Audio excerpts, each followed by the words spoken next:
Good morning.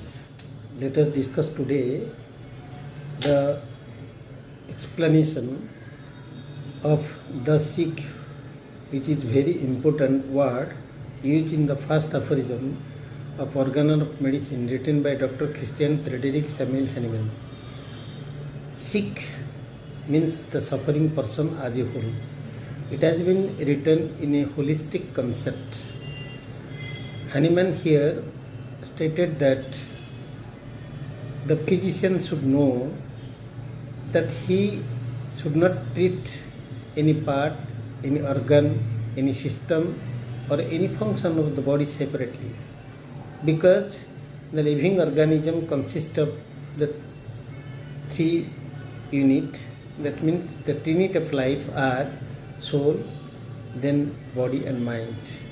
So any of these, if they will be disturbed, if the equilibrium between the unit of life is disturbed, then the disease occurs.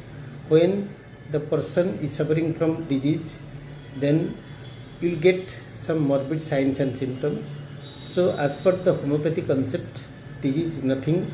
Their systematic arrangement of all the signs and symptoms, subjective and objectives, when they organize properly, the portrait which is formed, that is called disease, written in aphorism number 6.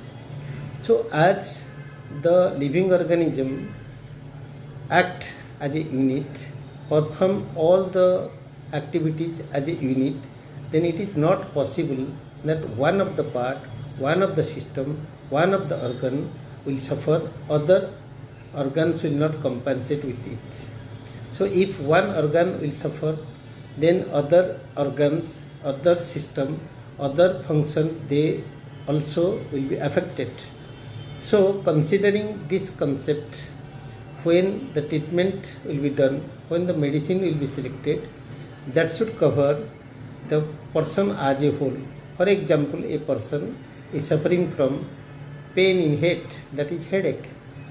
So if he is suffering from headache, considering the pain, he will prescribe any painkiller, or if he will prescribe any homeopathic medicine that is covering the aching pain, for example belladonna, then that medicine will be a palliative medicine. Cure cannot take place. So we need to take all the symptoms which are present, all the deviations which are present with the patient, then the deviation need to be considered one and all, and organ